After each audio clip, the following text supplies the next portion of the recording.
कभी कभी जिंदगी में बहुत छोटे छोटे फैसले आपकी पूरी जिंदगी बदल देते हैं। अब यही देख लीजिए, आपने स्किल मैप पे आने का फैसला किया, ये पूरी वीडियोस देखने का फैसला किया, अब इसके बाद आप क्विज देंगे, टेस्ट देंगे, तो शायद ये फैसला आपकी पूरी जिंदगी बदल दे। तो गाइस, डिसीजन मेकिंग जो पावर है हमारे बीच में वो बहुत इंपॉर्टेंट है, क्योंकि उसी से टाइम मैनेजमेंट होती है कि आप लाइफ में कितना टाइम वेस्ट करने वाले हैं, कितना टाइम प्रॉपरली यूज करने वाले हैं। ये सब आपके डिसीजंस पे डिपेंड करता है। आपकी आने वाली लाइफ कैसी होगी, 5 साल 10 साल बाद आपकी कैसी जिंदगी होने वाली है, कैसे लोगों के बीच में आप उठेंगे बैठेंगे, कैसे आपके दोस्त होंगे, कैसे आपके लाइफ पार्टनर्स होंगे, कैसी आपकी जॉब होगी, कैसा आपका करियर होगा, ये सब आपके आज के डिसीजन पे मैटर करता है। डरिए मत, लाइफ स्किल है, सीखा जा सकता है। जैसे कि हम हमेशा कहते हैं कि जितने भी लाइफ स्किल्स हैं ये इनहेरिटेड नहीं है, ये सारे एक्वायर्ड स्किल्स हैं जो बहुत आराम से हम सीख सकते हैं। तो गाइस, स्किल मैप में हमारी टीम ने ये पूरी रिसर्च करके इन सब चीजों के फॉर्मेट्स रेडी किए हैं, एक सांचे तैयार किए हैं कि जिनके बीच में आप अपना डिसीजन फैसला कोई भी डालेंगे जो आपने लेना है, और एट द एंड रिजल्ट आपको एक एक्यूरेट डिसीजन मिलेगा। एक फनल रेडी किया है। अब इस फनल का जो सबसे पहला स्टेप क्या आता है कि जिस चीज के बारे में आप फैसला लेना चाहते हैं वो आप इन शेड्यूल्स के मुताबिक लिखिए। अब ये जो 3 डोमेन्स आते हैं, शेड्यूल्स आते हैं, क्या क्या है? Like no stake, low stake and high stake. Stake मतलब क्या आपका दाव पे लगा है, कि जिस चीज के बारे में कुछ भी दाव पे नहीं लगा है, जो उतना इंपॉर्टेंट नहीं है उसको आप यहां पे लिखिए, जो थोड़ा इंपॉर्टेंट है उसको लो स्टेक में लिखिए, और जो बहुत इंपॉर्टेंट डिसीजन है लाइफ के उनको हाई स्टेक्स में लिखिए। अब एक एक करके हम इन तीनों को डिस्कस करेंगे कि इनको कैसे सॉल्व करना है, कितना टाइम इनको देना है, और इनकी क्या इंपॉर्टेंस रहेगी लाइफ में। गाइस, नो स्टेक जो डिसीजंस हैं वो लाइफ में कौन से होते हैं? जो डेली लाइफ इवेंट्स हैं, जो फ्रीक्वेंट इवेंट्स हैं लाइफ में, जो होने ही होने हैं। आपको सुबह उठना ही है, नहाना ही है, ब्रश करना ही है, स्कूल जाना ही है, ट्यूशन जाना ही है, गेम्स खेलनी ही है, होमवर्क करना ही है। ये आपके फ्रीक्वेंट इवेंट्स हैं लाइफ में, जो होने ही होने हैं, जो आपको करने ही करने हैं। तो इनके ऊपर बहुत ज्यादा टाइम ना वेस्ट करिए। जो डेली लाइफ में एक्टिविटीज चलती हैं, just execute them as it is. अब फ्रीक्वेंट इवेंट के साथ जो आपके डेली लाइफ इवेंट्स हैं वो सारे नो स्टेक्स में आते हैं। ये आपकी डेली रूटीन के अलावा बाकी जो काम आप डेली लाइफ में करते हैं, सपोज आपको पेरेंट्स ने बोल दिया कि बाजार से ये लेके आओ, पता है करना है, आपको जाना पड़ेगा, उसके बारे में बहुत टाइम वेस्ट करने की जरूरत नहीं है। Take it as a no stake decision और just execute it. Last, events with low importance. जो इवेंट्स लाइफ में उतने ज़्यादा इंपॉर्टेंस नहीं रखते। फ्रेंड्स ने बोल दिया कि आओ चलो यार बाहर चलें, कि ठीक है टाइम है मेरे पास तो मैं हो आता हूँ बाहर। किसी ने बोल दिया कि हाँ चलो आज क्रिकेट की जगह फुटबॉल खेलते हैं, ठीक है स्पोर्ट्स ही है, आज फुटबॉल खेल के देख लेते हैं। जो आपकी ज़िंदगी में उतनी इंपॉर्टेंस नहीं रखते वो डिसीजन सारे लो स्टेक में आएंगे। तो अभी जिस भी चीज़ में आप अटके हुए हैं उनको आप इस फ्रेम में डालना शुरू करिए। लो स्टेक डिसीजन की एक गोल्डन स्टेटमेंट है कि if you will spend more time on events that are not worthy, you will end up always being busy. आपने कुछ लोगों को सुना होगा जो हमेशा कहते हैं यार मैं तो बड़ा बिजी हूँ, यार नहीं मेरे पास टाइम ही नहीं है, बिजी हूँ बिजी हूँ बिजी हूँ बिजी हूँ। सबके पास ज़िंदगी में 24 घंटे ही हैं। अगर आपने टाइम मैनेज नहीं किया और इन डिसीजंस को ज़्यादा इंपॉर्टेंस दी जो उतनी इंपॉर्टेंस रखते भी नहीं है, तो आप हमेशा बिजी रहेंगे, क्योंकि आप हमेशा सोचते रहेंगे कि नेक्स्ट स्टेप क्या होगा, क्या करूँगा, आज खाने में क्या खाऊंगा, जो घर में बना होगा वो खाएंगे, सिंपल। तो ये नो स्टेक डिसीजन है जिसपे आपका इतना बड़ा रोल नहीं है। Just take it as it is. Now low stake decision में कौन कौन से आते हैं? Occasional events. घर में किसी की शादी है, कोई फंक्शन हो रहा है, मैं कौन से कपड़े पहनूंगा, मैं कैसे वहां पे जाऊंगा, कौन सी गाड़ी में हमने जाना है वहां पे। दीज आर ओकेजनल इवेंट्स, तो ये लो स्टेक में आते हैं। अब इनमें हम कैसे डिसीजन लेते हैं? गाइस, जो लो स्टेक इवेंट्स हैं इनमें आप किसी भी एडवाइस पे काम चला सकते हैं। आपने किसी से पूछ लिया यार मैं इन कपड़ों में कैसा लग रहा हूँ, अच्छा लग रहा हूँ, ठीक लग रहा हूँ, शीशे में देख लिया, आप सेटिस्फाइड है अपनी पर्सनैलिटी से, जस्ट करिए। इन पे भी बहुत ज़्यादा टाइम वेस्ट करने की ज़रूरत नहीं है। हाँ, आपने एडवाइसेस ले ली, गूगल पे देख लिया कि हाँ यार ये ड्रेस कोड मेरा बहुत अच्छा लग रहा है, ये कपड़े मुझ पर बहुत सूट करेंगे, वहाँ पे आपने देख लिया, तो just execute it as per someone's advice.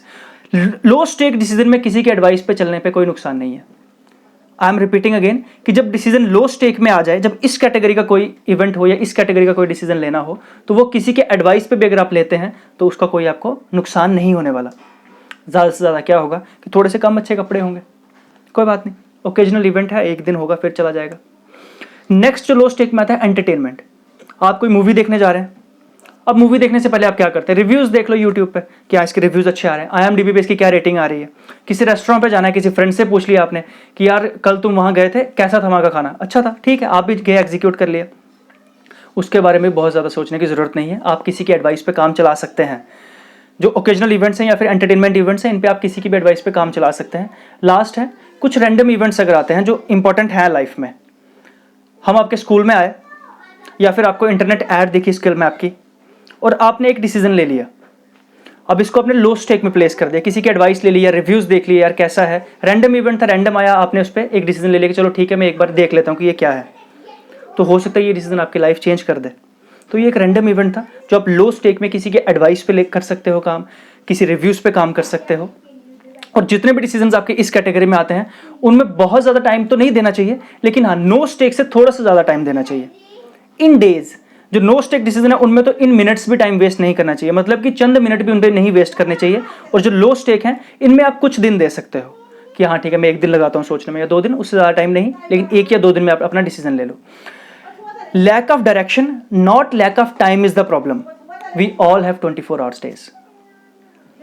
हमारे पास लैक ऑफ टाइम नहीं, लैक ऑफ डायरेक्शन है, लैक ऑफ प्लानिंग है। अगर प्लानिंग प्रॉपर होगी तो टाइम इतना भी काफ़ी है, शायद ये भी टाइम आपके लिए बच जाए, बढ़ जाए कि आप बाकी सारे काम भी इसमें कर सको। At last the most important decisions of our lifes are high stake decisions. ये आप नोट करिए कि आपकी ज़िंदगी में कौन कौन से डिसीजंस जो है वो हाई स्टेक होने वाले हैं। First is once in a life time event. आप 10th के बाद स्ट्रीम कौन सी चूज़ करते हैं, this is a high stake decision. आप 12th के बाद करियर कौन सा चूज़ करते हैं, कॉलेज कौन सा चूज़ करते हैं, this is a high stake decision. आप लाइफ पार्टनर कैसा चूज़ करते हैं, this is a high stake decision. आप पढ़ने के लिए कहाँ जाते हैं, this is a high stake decision. बहुत हैरानी वाली बात है कि ये जो डिसीजन हमने हाई स्टेक डिसीजन में भी मैंने बोले हैं, इनमें से किसी पे भी हम उतनी ज़्यादा बात भी नहीं करते, सोचते भी नहीं है। 10th के बाद स्ट्रीम कैसे चूज़ करते हैं, हाँ मेरे दोस्त ने ये ले ली तो मैं भी ये ले लेता हूँ। 12th के बाद कॉलेज कौन से चूज़ करते हैं, क्या है मेरे सारे फ्रेंड्स इसी जगह जा रहे हैं, मेरी फैमिली एंड फ्रेंड्स इसी कॉलेज से पढ़ते थे तो मैं भी यहीं चला जाता हूँ, ये मेरे घर के पास है मैं भी यहीं से कर लेता हूँ। इन बेसिस पे हम चल रहे हैं। तो गाइज ये डिसीजन हैं जिन पे हमें सोचने की ज़रूरत है, जिन पे महीनों भी लगा दिए जाएं तो उनसे आपको कोई नुकसान नहीं है। वो टाइम आपका वेस्ट नहीं हो रहा, वो टाइम आपका इन्वेस्ट हो रहा है अगर आप इन डिसीजन के बारे में सोचते हैं तो। ये जो once in a life time event है, give them some time. Career and life decision जो है ये भी हाई स्टेक में आते हैं। And at last heavy investments अगर आप करने वाले हैं, कोई आप घर लेने वाले हैं, गाड़ी लेने वाले हैं, कोई बहुत बड़ी इन्वेस्टमेंट करने वाले हैं, ये आपके हाई स्टेक डिसीजंस हैं, इन पे आपको टाइम देना है। The point to be noted here is कि नो स्टेक डिसीजन पे आपको ना एडवाइस चाहिए और ना आप खुद सोचेंगे कि जैसा डेली रूटीन चलती आ रही है वैसा कर देंगे। लो स्टेक डिसीजन पे आप किसी के एडवाइस पे काम कर सकते हैं, हाई स्टेक डिसीजन पे आप किसी के एडवाइस पे काम नहीं कर सकते। डिसीजन आपका खुद का होना चाहिए। आप एडवाइस ले सकते हैं लेकिन सिर्फ उनसे जो उस फील्ड में बहुत एक्सपर्ट हों या फिर उस फील्ड में उन्होंने बहुत एक्सेल किया हो, बहुत काम किया हो ऑलरेडी उस फील्ड में, तब जाके आप उनकी एडवाइस ले सकते हैं। लेकिन फिर भी डिसीजन आपका होगा। आपका करियर क्या होने वाला है, आपका लाइफ पार्टनर कौन होने वाला है, आप घर कहाँ लेने वाले हैं, आप गाड़ी कौन सी लेने वाले हैं, ये सारे डिसीजन आपके होने चाहिए। You should be accountable, you should be responsible for all those decisions. If you're not doing something for the society that you're not capable of, it's okay. But if you're not doing something that you are capable of, then you are a disaster to society. Hindi में बताऊं, अगर आप कोई काम नहीं कर सकते society के लिए और नहीं कर रहे तो कोई बात नहीं, सब सही है। लेकिन अगर आप कुछ कर सकते हो और अगर आप तो भी नहीं कर रहे हो तो you are a disaster to society. Decision लीजिए लाइफ में, डिसीजन को प्लेस कीजिए कि कौन सा नो स्टेक है, कौन सा लो स्टेक है, कौन सा हाई स्टेक है। जिसको जितनी ड्यू इंपॉर्टेंस है उतनी इंपॉर्टेंस दीजिए and then you will see the difference in your life. Thank you very much guys.